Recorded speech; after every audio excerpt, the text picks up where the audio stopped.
wabarakatuh. Bismillahirrahmanirrahim. Qala al-musannif rahimahullah ta'ala bihi wa bi ulumihi fid dharain amin ya rabbal alamin. Hadratul muhtamin wa jumlatul mu'minin rahimahullah. Amin. Pada kesempatan yang lalu kita membahas tentang istinja. Wajib bagi orang yang melakukan buang air besar ataupun air kecil. Hendaknya istinja itu kalau mau utama adalah menggunakan batu dan hendaknya menjauhi kaitannya dengan istinja itu kalau menghadap kiblat.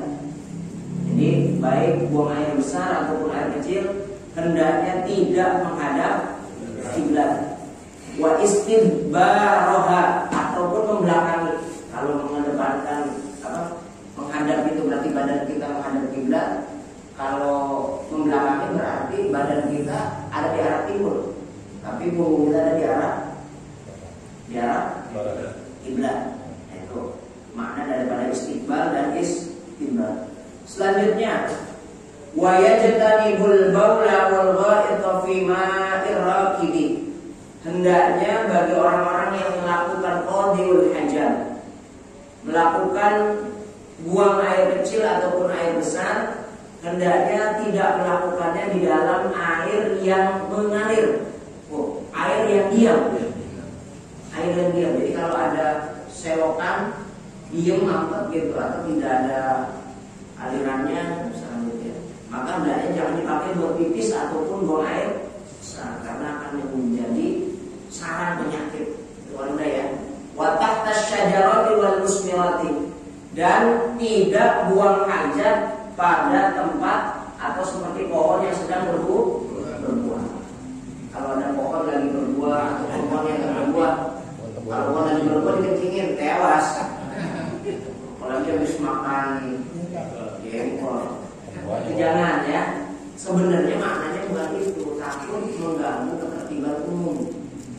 Ya, kenapa demikian? Karena kalau kita pipis di situ, nanti baunya ambreng kemana-mana, tercium sama orang-orang yang lain. Itu mengganggu taswis.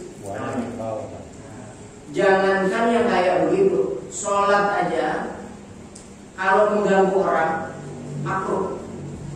Ya gimana saya contohkan? Sholat pakai baju partai, ada partainya PDIP, PKS, terus apa lagi? Golkar. Dibaca Allahu Akbar, Golkar. Itu termasuk taswis. Hukumnya makruh. Mohon maaf nih Pak, mohon maaf. Ini pun karpet yang seperti ini bermotif taswis bagi orang yang was-was. Tapi kalau bagi orang yang nggak was-was sih nggak masalah. Dan kita Allahu Akbar, mikir kan? Ini motifnya apa nih? Linger nih, ular, cacing. Kan ada pemikiran kayak gitu. Itu yang disebut dengan taswis, mengganggu. Makanya disunahkan kalau mau sholat itu pakaiannya polos. Kalau laki-laki sunahnya putih, wanita sunahnya hitam. Sunah pakai putih itu sunah.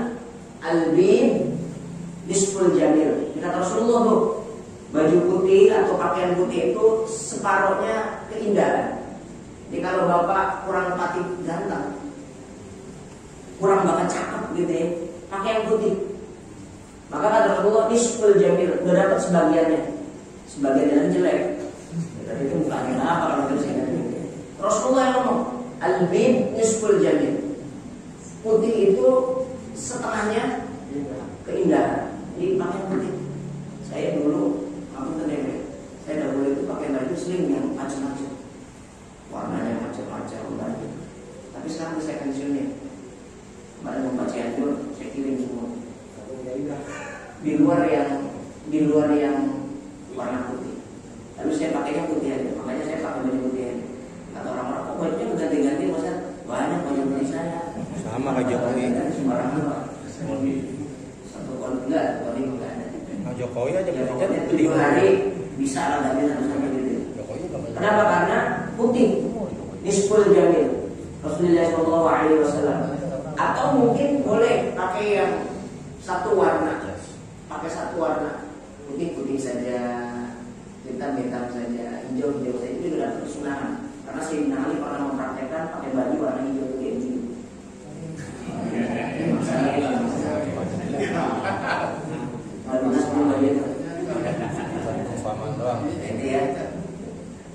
Jadi pakai pakaian yang seperti itu. Ini Rasulullah. Nah, jadi maknanya adalah tidak boleh kita melakukan buang air di tempat yang seperti itu, tahta syajaratil musmirah, itu lantaran dikhawatirkan mengganggu masyarakat. Wa fit tariqi, dan juga tidak diperkenankan kita ini buang air di pinggir jalan atau di jalanan. Di jalan-jalan yang pernah dilalui oleh manusia, tempat-tempat yang dilalui oleh orang. Itu tukang supir biasanya nih. Hati-hati yang supir, mohon maaf ya. Bukan berarti saya menghina supir, enggak. Tapi yang saya maksud adalah kadang-kadang supir itu sembarangan aja. Bukan itu, buang pipisnya sembarangan, buang airnya sembarangan. Itu nggak boleh di jalanan. Jalan berhenti, dikencingin bannya. Ya ban kan Pak, tetap aja tapi di jalanan. Nah ini menunjukkan tidak diperkenankan. Kenapa? Karena takut mengganggu orang-orang yang lain. Wala yatakallamu 'alal bauli wal ghaiti. Maka ketika kita dalam posisi melakukan qadhiyul hajat, buang air kecil ataupun air besar, maka dilarang.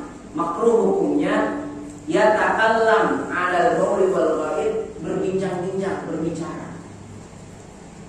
Ini mohon maaf, kadang-kadang kita berbicara, makanya Rasulullah anjurin kepada kita, ini adabnya Rasulullah, akhlaknya Rasulullah kalau mau masuk kamar mandi, segala kebutuhan yang ada untuk melakukan di kamar mandi itu sudah disiapkan dahulu. Buat ganti sarungnya, buat ganti bajunya, buat ganti anduknya, buat nyeka badannya itu anduk gitu ya. Terus airnya, embernya udah disiapin. Karena dari riwayat dari Ibnu Abbas itu Abdullah bin Abbas, sepupunya Rasulullah waktu masih kecil, itu kalau Rasulullah SAW mau buang air, itu selalu nyiapin ember sama airnya. Diambilin ember, diambilin airnya.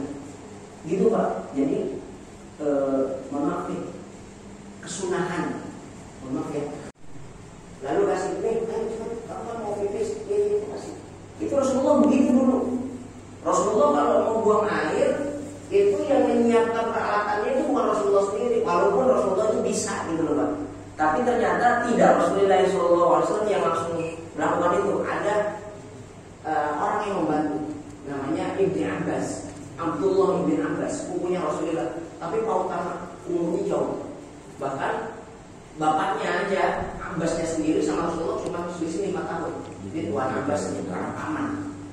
Itu disiapin sama para khawajdinnya Rasulullah SAW. Ada yang nyiapin batu, ada yang nyiapin airnya, ada yang nyiapin, baru masuk Rasulullah. Kalau kita kan enggak. Kadang-kadang kita masuk kamar mandi lupa bawa anduk, bahkan sengaja nggak bawa anduk. Teriak, "Man, anduk, cepetan lah!" Mama, kejadian enggak? Padahal menurut para mu'allif, dan ini sunnahnya Rasul, wala yatakallamu 'alal bauli wal ghaid. Jangan sekali-kali ketika kita qadhiyul hajat, baik buang air kecil ataupun air besar, ngomong, berbicara kata-kata pun. Dia nggak ngomong, cuma nyanyi. Aku masih seperti dulu. Masuk akal. Nah, lampu dia dicesak. Kalau lampu dua gitu ya. Kalau lampu saya kan jamrul, slang. Paling jadi satu. Oh nyanyi kayak begini. Maka hindari yatakallam 'alal bauli wal ghaid. Kalau sudah masuk kamar mandi, maka hendaknya kita ketika masuk kamar mandi tidak mengeluarkan sepatah kata pun. Diam. Bahkan makanya ada cerita, ada doa setelah kita keluar kamar mandi, itu kan pakai doa minta ampun sama Rasulullah. Ghufranaka alhamdulillahilladzi adhaba anil 'adha wa 'afana. Ghufranak, Itu artinya saya minta ampun. Kok minta ampun? Karena pada tempat itu terlarang kita mengingat Allah Subhanahu wa taala atau menyebut-nyebut nama Allah. Pada saat di kamar mandi, maka terlarang mengingat-ingat nama Allah atau menyebut-nyebut nama Allah. Sehingga pada saat itu kita putus sedikit untuk tidak mengingat Allah, maka mohon ampun. Kalau saya mohon ampun karena saya tidak mengingat kamu dalam waktu itu. Makanya Rasulullah Shallallahu Alaihi Wasallam kalau masuk kamar mandi itu kalau udah kebelet banget. Rasulullah itu kalau masuk kamar mandi udah kebelet banget. Setelah kebelet masuk, buru-buru keluar. Kalau kita kan enggak, kamar mandi ngomong sejam.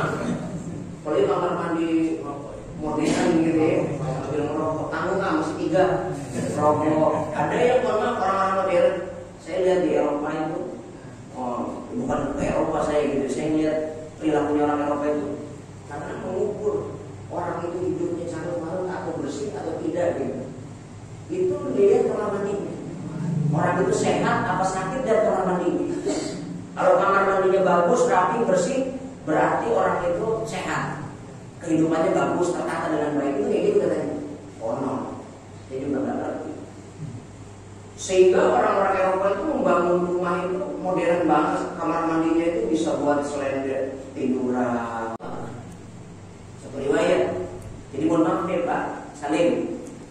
Pak Salim kalau masuk kamar mandi, maka di dalam kamar mandi itu ada 2 syaitan. Namanya al-khubus wal khabais. Khubus jenisnya laki-laki, khabais jenisnya wanita. Jadi kalau Pak Salim masuk kalau baca doa, pipisnya itu mohon maaf ya, titiknya dimainin. Ada riwayat itu.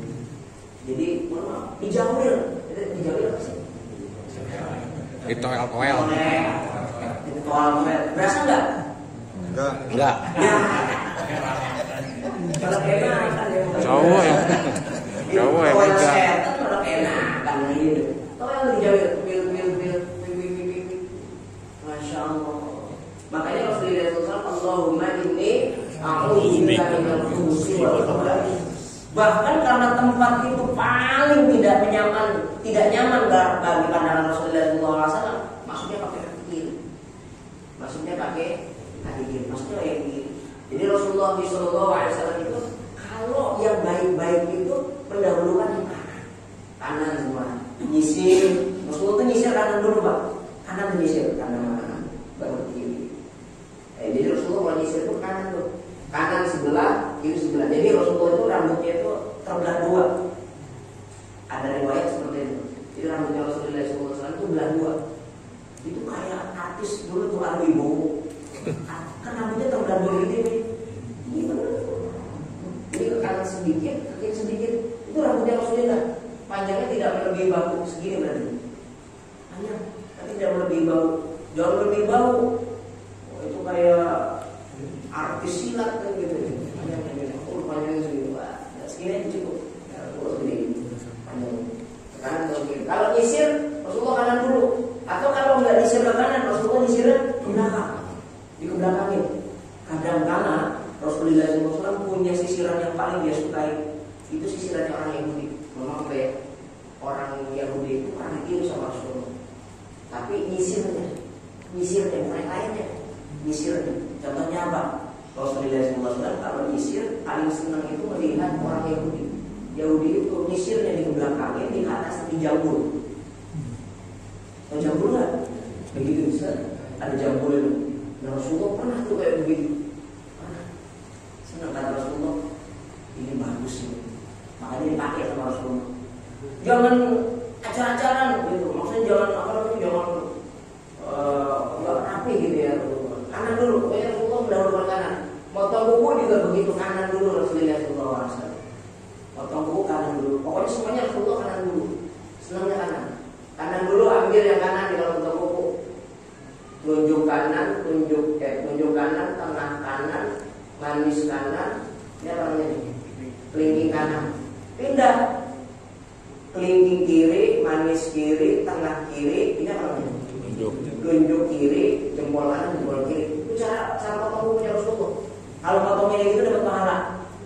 Ini udah pada kayak gitu potongnya. main betot, main babat aja. Mau ambil gunting, wah ini dulu yang panjang nih. Salah, dapat pahala. 50 tahun hidup kalau nggak mengamalkan sunnahnya Rasulullah kayak gitu nggak dapat pahala. Ini gunting pokoknya dapat pahala. Ambil yang kanan dulu, kanan diambil yang telunjuk, tengah manis. Ini apa tadi? Kelingking. Dari kelingking jangan ke sini, pindahin ke kelingking dulu. Kelingking kiri, manis kiri, terus ini apa? Tengah kiri, telunjuk kiri, pindah jempol kanan, jempol kiri. Pernah kayak gitu? Kiri dulu. Kalau kaki kanan semuanya, kanan terus ke bawah. Kanan ini. Baru pindah kiri ini. Udah selesai. Kalau kaki sama. Kalau kanan beda. Pernah kayak gitu? Rasulullah ambil yang kanan dulu. Pakai baju kanan dulu, masukin tangan dulu, baru tangan kiri. Kancinginnya dari atas dulu, baru ke bawah. Kalau buka dari bawah dulu, baru ke atas. Rasulullah SAW ada kayak gitu udah. Pakai baju nih kan baju masih di lemari, diambil tangan dulu, tangan masukin, baru tangan kiri, baru kancingin atas ke bawah. Kalau buka bawah dulu, baru ke atas. Udah kayak begitu. Iya. Agak ke atas dulu. Orang sampai jatuh tangan dulu lah, pakai sendal juga yang kanan dulu. Ya Rasulullah SAW. Kita bicara sunnahnya. Yang kanan dulu, ini sendal. Sunnahnya pakai sendal. Ada sendal dua tuh. Ambil yang kanan dulu, tapi jangan langsung masuk. Injek kanan, injek kiri, masuk kanan, masuk kiri. Udah kayak gitu sendalnya. Belum. Kalau lepas kiri, injek kiri, lepas kanan, injek kanan, nggak bisa. Anjuran Rasul. Ya, udah kayak gitu belum? Belum. Jadi sekali lagi kalau pakai sendal, injek kanan, injek kiri, masuk kanan, masuk kiri. Kalau mau dilepas, lepas kiri, injek kiri, lepas kanan, injek jalan. Kalau gitu bahaya ini. Berarti selama ini pakai sendal 40 tahun, 50 tahun, 60 tahun sudah ada pahala. Dapat pahala apa enggak? Udah, pakainya begitu. Kalau pakai sepatu yang kanan dulu. Tapi sebelum dipakai sunnah diketok-ketok. Diapain ya? Bersihin. Di krok gitu, di diketok terus. Apa sih namanya? Ya, di apa namanya? Di krok gitu. Jadi di tebut gitu. Biar kalau misalkan ada kali jengkingnya, ada udaranya, kaget keluar dia. Karena zaman Rasulullah SAW ada yang pernah pakai khuf, pakai sepatu, tiba-tiba main masuknya disentot sama kali jengking. Keluar. Kata Rasulullah, kenapa?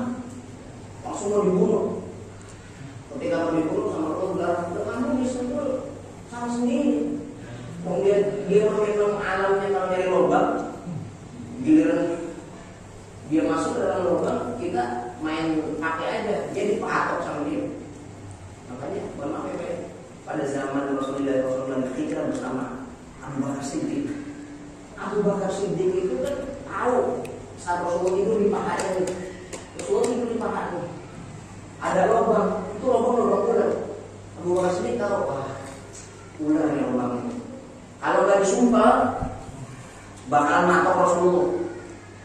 Kakinya diginiin sama Abu Bakar, ditutup, ular keluar, dipatok, meringis, dipatok ular Arab gede. Nggak tahu yang digigit itu siapa? Afdhal sahabat, sebaik-baiknya, seutama-utamanya seorang sahabat. Bahkan dia adalah mertua saya dipanggil. Ini mukjizat lagi, mukjizat. Ditangkap dengan keimanan ya, ya. Jangan tangkapnya pakai ini, kalau pakai ini nggak akan nyambung. Mukjizat soalnya ini. Panggil Ulan, kamu yang menggigit? Iya, saya ya Rasulullah. Loh, kenapa kamu? Dari kecil, dari saya bertelur, dari saya nelor, saya pun dapat dikasih wahyu sama Allah. Satu saat nanti akan datang Nabi mampir di gua ini, dan saya akan melihat cahaya, dan cahaya itu adalah Nabi Muhammad SAW. Saya dari kecil nggak boleh keluar sama Allah, suruh mendiami lubang, Akhirnya ketika ada cahaya, kok ada cahaya, pasti ini yang dituntut sama Allah, pastinya dibicarakan sama Allah. Saya keluar dong. Si Abu Bakar kurang ajar, saya mau keluar, kakinya ngalangin. Dituntut sama Allah, saya patok. Ini kata ular, berarti ular ini cinta sama Rasul nih, Pak. Pengen Nabi Muhammad Sallallahu Alaihi Wasallam, pengen melihat Nabi Muhammad patok Abu Bakar. Lalu Abu Bakar, lalu salah kalau begitu Abu Bakar, menghalang-halangin aja. Lah saya menghalangi lubang itu karena cinta sama kamu ya Rasulullah. Kalau enggak dia keluar takutnya matok. Jadi Abu Bakar benar, ular juga benar. Jadi benar yang mana? Yang salah yang mana? Yang salah yang mana? Coba jawab. Salah. Bugablok. Yang benar yang mana jadinya nih?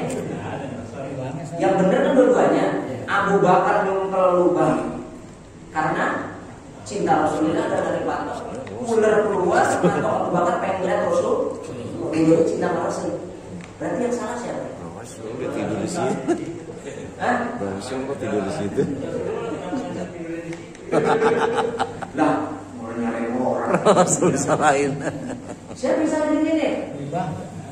Makanya ada syair kalau kita baca dalam kitab berjanji atau ma'arifnya mar'a wajhaka ya as'ad ya karimal walidain.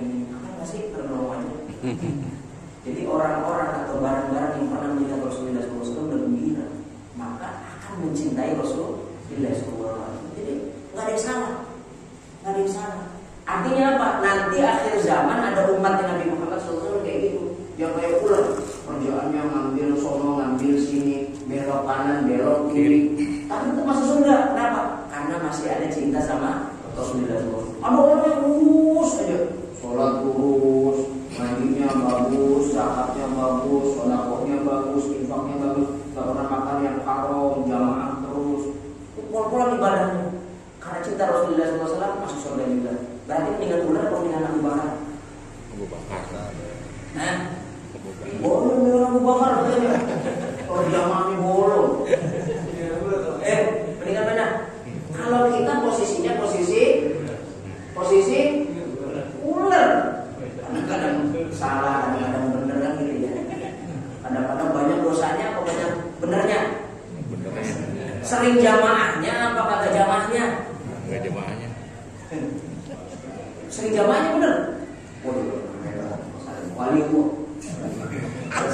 Kalau saya sih antara jamaah dengan sholat tidak jamaah kayaknya banyak nggak jamaah. Iya.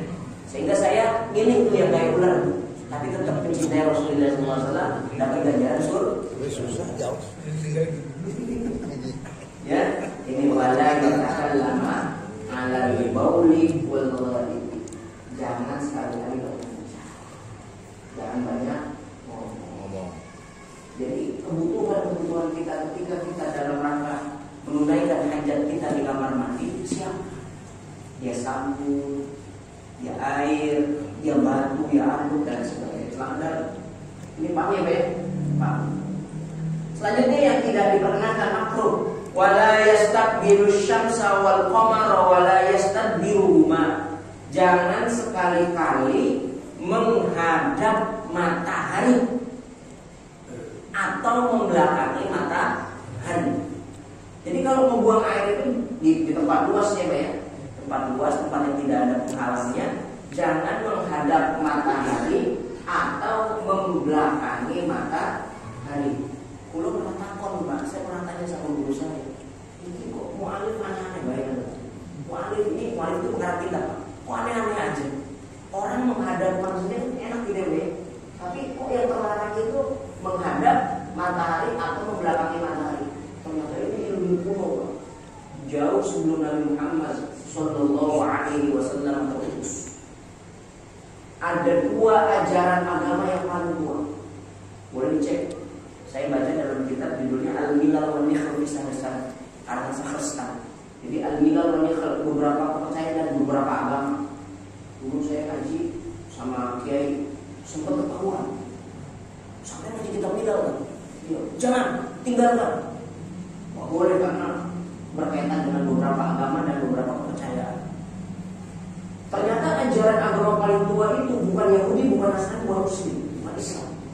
Ada satu agama namanya satu Zoroaster. Paling tua. Zoroaster itu penyembah api. Jadi tuhannya api. Nama tuhannya Avestama. Itu yang laki-laki. Kalau yang wanita, nama tuhannya Ahura Mazda. Kitabnya Sanimista. Apa saya pernah ngaji. Pak Halu, Pak Halu ngomongin apa ini? Saya ngapalin. Saya ngapalin. Dulu pernah belajar Islam Ahura Mazda. Setelah ada ajaran penyembah mata, penyembah api, maka ada agama baru penyembah matahari yang dikenal Shinto namanya. Shinto. Ajaran Shinto itu ajaran agama paling kuno setelah Zoroaster. Zoroaster itu kalau dalam bahasa Arabnya namanya Majus. Orang Majusi. Itu tua, ajaran tua. Sehingga Nabi Muhammad terutus itu rahmatan lil alamin, bagi semua alam. Sehingga waktu itu mohon maaf ya, kota-kota atau negara-negara di Mekah itu dijajah sama dua imperium. Satu Romawi, kedua Romawi, satu Persia, dua Persia. Romawi dan Persia. Konon Romawi itu Yahudi dan Nasrani, sedangkan Persia itu Majusi dan Shinto. Dijajah. Tapi untuk umat Islam, Rasulullah SAW itu rahmatan lil alamin. Tapi jangan sampai kebablasan toleransinya ya. Beliau melihat ada orang yang menyembah matahari, ada yang menyembah api. Satu saat ada orang menyembah matahari. Mengingat Tuhan, jangan menghadap, jangan membelakang. Jadi menghormati ajaran Tuhan yang lain. Kenapa? Karena kalau kita menghina Tuhan orang lain, nanti orang lain pun menghina Tuhan kita. Makanya ibu tinggalkan itu. Jangan situ. Makanya Rasulullah SAW itu sangat luar biasa. Ajarannya sangat luar biasa. Diterapkan di Indonesia oleh Songo. Contoh dahulu ada namanya Sunan Kudus di daerah Kudus. Orang kurban itu pakai kambing, pakai sapi. Ternyata di Kudus itu banyakkan orang Hindu. Orang Hindu yang dimana Tuhan orang Hindu itu namanya sapi. Mohon maaf ya Bu, kalau orang-orang yang ada di Bali itu, mohon maaf, kotorannya akhirnya sapi itu dipeper-peperin ke tembok, ke ini lantai dan sebagainya. Sampai kayak begitu. Kata Sunan Kudus, mulai besok kurbannya jangan pakai sapi, ganti kerbau.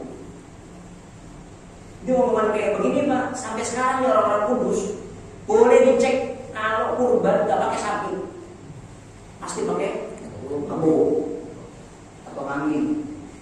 Sama kayak di Pulau Pandeglang itu nggak pernah, jarang itu orang kurban itu sapi, pakai kerbau.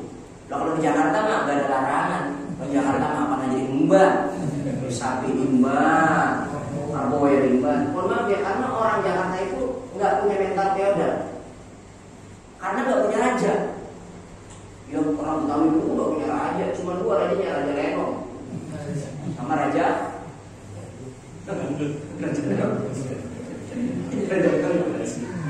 Nah itu orang Betawi nggak punya itu. Makanya mohon maaf, orang Betawi nggak ada nengok apa namanya, buku-buku pun nggak ada. Kalau orang Jawa kasih. Mohon maaf ya, salah satu ajaran orang Islam yang dibawa oleh Wali Songo. Wali Songo itu membawa ajaran agama Islam. Kenapa bisa diterima? Karena tidak ada perbedaan ras antara orang Islam dengan orang Islam yang lain, walaupun profesinya berbeda. Makanya Wali Songo itu termasuk Sunan Ampel ketika mengiyakan sholat usolli fardhul maghribi salasa raka'atin mustaqbilal qiblati adaan ma'muman lillahi ta'ala. Niat ingsun sholat. Orang Jawa dahulu kalau ngomong ingsun gak boleh. Gak boleh. Kaulo aku ngomong ingsun itu. Misalkan ada orang asalnya Brahmana, boleh ngomong ingsun. Raden itu boleh. Kalau orang yang bawah nggak boleh. Kaulo, makanya ketika usolli saya niat sholat ingsun, kok boleh saya ngomong ingsun? Boleh. Karena di dalam Islam tidak ada perbedaan. Tidak ada perbedaan kecuali takwa. Inna akramakum indallahi atqakum. Yang paling takwa baru ada perbedaan di sisi Allah. Kalau di sisi manusia enggak. Di sisi manusia biasa aja. Sehingga diterima tuh ajaran agama. Nah itu Rasulullah Sallallahu Alaihi Wasallam. Kenapa gol bisa membawa ajaran agama Islam hanya dalam waktu 23 tahun dan diterima oleh orang Mekah, Madinah dan lain sebagainya, bahkan di Jazirah Arab. Jazirah Arab itu termasuk Arab jauh, timur jauh, Maroko, Mesir dan lain sebagainya. Itulah cara Rasulullah SAW punya ajaran agama yang sama, menghormati Tuhan yang lain. Mandi gereja, jangan main haram-haram dulu, lihat hilangnya gitu ya. Jaga gereja, ya kalau dia hansip sudah jaga gereja, yang dulu RT misalnya gitu. Dan memang itu tugasnya bagaimana? Atau mungkin mohon maaf, dia memang satpam, ternyata muslim, satpam muslim menjaga gereja, gimana ya posisinya? Ya Pak, makanya dalam istinbatul hukum itu, dalam masalah hukum itu kita harus hati-hati benar. Jangan sebentar-bentar haram, sebentar-bentar ya. Ini Rasulullah rahmatan lil alamin. Sampai la yastabbiru syamsa wal qamara wa la yastabbiruhuma. Jangan sampai mendepati atau membelakangi ketika buang air matahari dan bulan. Kenapa?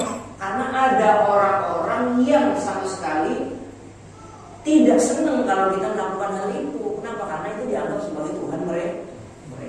Sekarang, mohon maaf ya Pak, kita ini punya masjid yang sholat, tiba-tiba orang Solo misalnya masuk mencingin rumah masjid kita, bukan di kamar mandi, anjing di rumah kita, di masjid kita, sebelah banget. Koprato, kokang juga nih. Masjid yang sholat.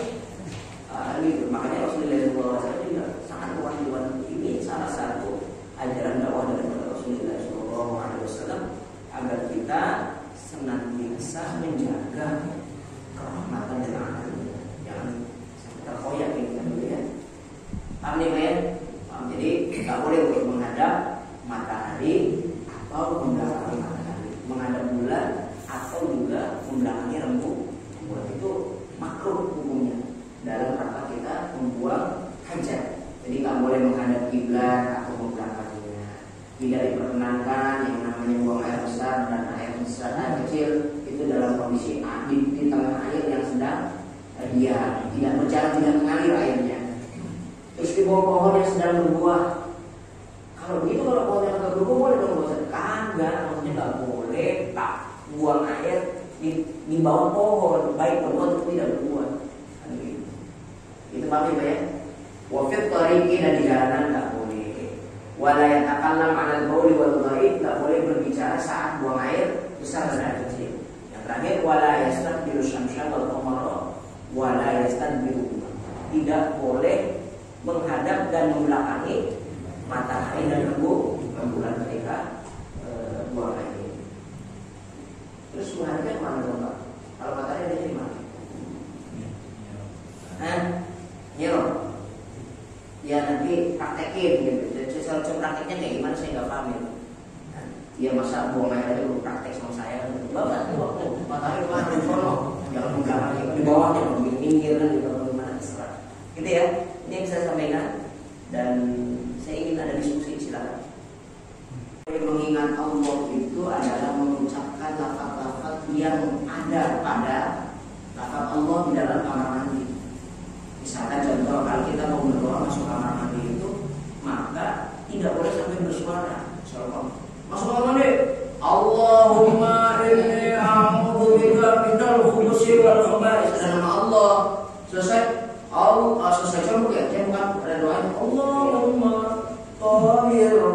qalbi minan nifaqi wa hasil farji minal fawaisi.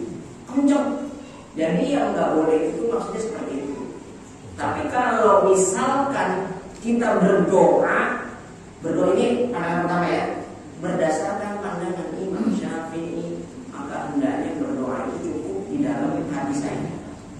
Doa, semua doa, misalkan doa wudhu dan lain sebagainya, doa cebok dan lain sebagainya itu bisa saja.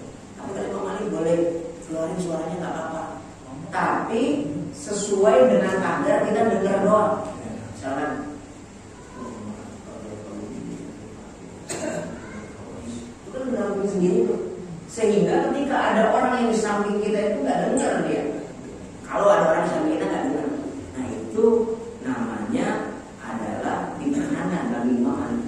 Gitu ya, Pak? Jangan dengar tetangga lah ya. Yo kalau dengar tetangga pakai speaker.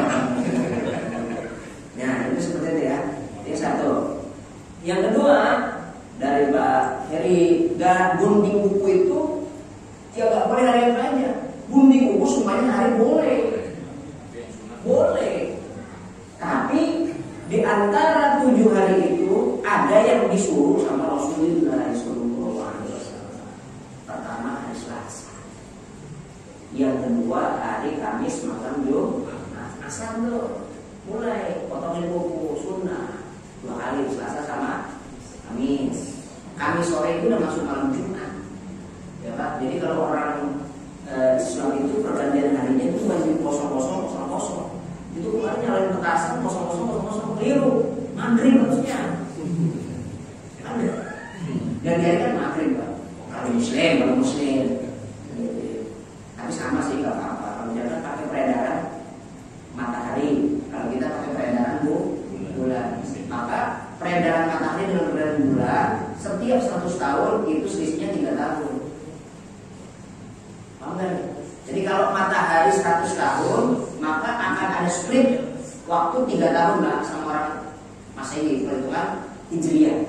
Makanya Ashabul Kahfi itu di dalam Al-Quran loh, Ashabul Kahfi itu tidurnya 309 tahun. Tapi kalau tahun Masehinya itu cuma 300 tahun. Oh, ada 9-nya. Oh ternyata bulan Hijriah, tahun Hijriah dengan tahun Masehi, kalau setiap 100 tahun selisihnya 3 tahun. Kalau 300 berarti pintar kan sekarang? Dengar tidak? Saya dulu belajar itu tahun-tahun Pak. Cuma itu gimana? Sekarang gampang banget. Jadi boleh, kapan saja boleh.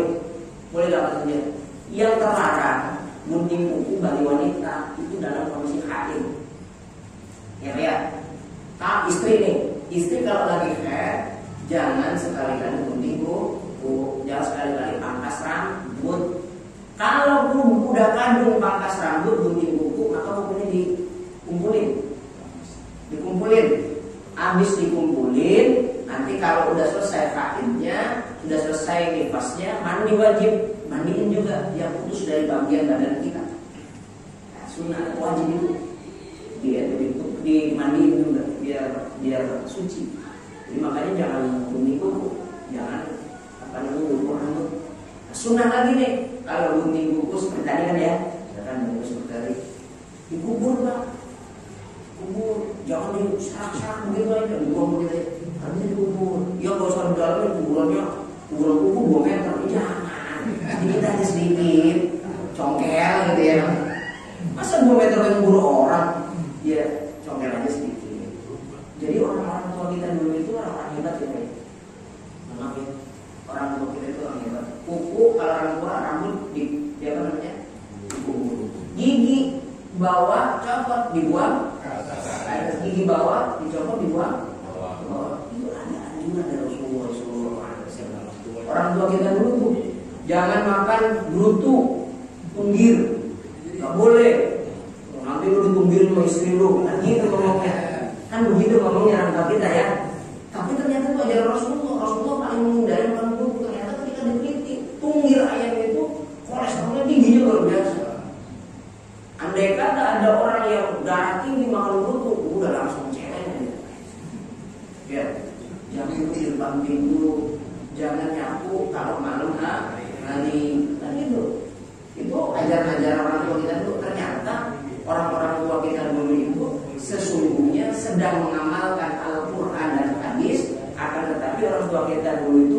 ngerti dalilnya. Lu kata siapa? Kata guru, kata kiai, tapi belum tahu dalilnya. Nah sekarang kita tahu dalilnya nih. Kalau orang sekarang kan enggak. Mana dalilnya? Dikasih. Tuh dalilnya. Ini hadis soheh apa kagak? Maka ditanya. Soheh apa kagak? Soheh. Ini disohehkan sama siapa? Setelah udah soheh, disohehkan udah ngerti, diamalin kagak. Maknanya tuh, itu namanya orang setengah sede. Saya ngomongnya setengah setan. Jadi setengah sede. Gitu ya. Jadi kamarnya boleh. Nah ini yang ketiga, kalau wanita, jadi kalau lagi haid itu tahan dulu ya. Bukan nggak boleh selamanya, tahan dulu, setelah itu baru boleh. Setelah suci baru boleh. Yang nomor 3, main HP. Ketika lagi buang air, buang hajat, boleh apa kagak? Makruh. Main HP, baca koran, baca detik.com, apalagi melihat berita Indra Bakti. Udah gitu berita keduanya istrinya menggalang dana BPJS kan cuma cukup luar biasa ini. PPKM udah dicabutin alhamdulillah. Jadi Ishak itu punya bapak namanya Ibrahim. Ishak punya anak namanya Yakub. Jadi Ibrahim punya anak namanya Ishak, bukan Ismail. Kalau Ismail itu nanti nurunin nabi-nabi Arab. Ishak itu nabi Bani Israel. Ishak punya anak namanya Yakub. Paham ya? Yakub ini dalam bahasa agama Islam namanya Yakub. Tapi orang-orang Ibrani nyebutnya Israil. Jadi namanya Israil itu 2 kata. Isra, Ilohum. Isra dan Ilohum. Isra itu ainul, melihat. Ilohum Tuhan. Jadi orang yang melihat tuh Tuhan, namanya Yakub. Yakub punya 12 anak. 12 anak ini, 1 Yohanes, Martinus, terus Kapsot, Toyus, Sadanus. Saya lupa tuh ada 12 anak. Bunyamin. Terakhir bungsu Yusuf. 12 orang ini menurunkan bangsa, menurunkan suku namanya Yahudi, atau yang kita kenal Israel, Bani Israel, suku. Bukan agama ya. Bani Israel itu suku. Karena keturunan Nabi Yakub dari Nabi Ishak bin Ibrahim. Bismillah ya. Jadi bukan agama. Berjalan lama panjang satu saat yang menjadi nabi dan rasul namanya Uzair. Nabi Uzair. Nabi Uzair ini ditidurkan sama Allah 100 tahun. Jadi lagi gembala tidur 100 tahun. Fana namanya. Fana. Jadi diangkat akalnya sama Allah, diangkat rohnya. Tidur 100 tahun. Jangan heran Pak, jangan heran. Saya dapat cerita, jangan nabi dan rasul ya. Saya dapat cerita, belum lama saya dapat cerita ini. Saat saya lagi sholat sama Habib Lutfi di Pekalongan. Saya sholat sama Habib Lutfi, Habib Wafi Habaib. Dia ngomong begini, dulu saya pernah ngaji sama Mbak Abdul Malik Wokoto. Mbak Abdul Malik, kayak Abdul Malik Wokoto itu satu waktu dia dengar azan, masuk ke masjid, duduk, zikir. Kata dia ngomong sama yang azan, "Cung, tungguin saya ya. Saya mau zikir dulu sebentar." Zikir dulu. Allah, Allah, Allah, Allah, Allah. Enggak tahunya dibawa sama Allah ke alam fana, alam roh. Ternyata bangun, wah sudah, ayo komat. Ada bingung, lah kok komat? Katanya, emang kenapa? Abang Malik ini ternyata ketika duduk begitu 4 tahun Pak. Pas bangun udah 4 tahun. Itu ya, yang komat itu udah tewas. Yang disuruh komat itu udah ini cerita beneran ini. Itu masih bohong. Ternyata itu kan. Nah ternyata ada Nabi juga dulu begitu. Namanya Nabi Uzair, duduk dan gembala diambil sama Allah. Rohnya ke alam roh. 100 tahun nggak tanggung-tanggung dimasukin lagi. Ternyata orang-orang Yahudi nggak ada yang bimbing di dalam, sehingga menyatakan Uzair itu anak Tuhan. Uzair itu anak Tuhan. Mulai saat itu Bani Israel menuhankan yang namanya Nabi Uzair. Jadilah agama namanya agama Yahudi. Kalau Nasrani pada Nabi Isa. Nah, kok bisa? Ceritanya gini. Kalau orang-orang Yahudi itu punya prinsip punya ajaran namanya ittihad, khulul itu manusia merangkak ke atas jadi Tuhan. Itu Uzair itu dari manusia naik ke atas 1 step, 2 step, 3 step, 4 step, 5 step, terus naik jadi Tuhan. Itu menurut orang Yahudi. Tapi kalau orang Nasrani kebalikan, Tuhan turun ke bawah menjelma jadi manusia, namanya Nabi Isa. Konsep keagamaannya namanya al-ittihad. Makanya dalam Jawa ada orang yang seperti Syekh Siti Jenar, namanya manunggaling Allah Gusti. Manunggaling Allah Gusti. Jadi Tuhan menitis ke badan manusia. Makanya ketika Syekh Siti Jenar tanya, ada Syekh Siti Jenar enggak? Enggak ada. Adanya Tuhan. Nanti coba rumah saya, ada suami enggak? Ada. Bawa berkat atau enggak? Terus saya gitu. Terus saya Siti Jenar, Syekh Siti Jenarnya ceger. Syekh Siti Jenar ada, Syekh Siti Jenar enggak ada. Hanya Allah. Luar biasa. Itu konsepnya orang Nasrani. Sehingga Syekh Siti Jenar kan dibunuh. Enggak. Kenapa? Karena kata Sunan Gunung Jati, Sunan Kalijaga, kufrun indal nas, mukmin indal Allah. Ya memang konsepnya benar menurut Allah. Tapi konsep ini kalau dalam perkataan awam kayak kita, orang bisa jadi kafir. Nggak boleh jadinya.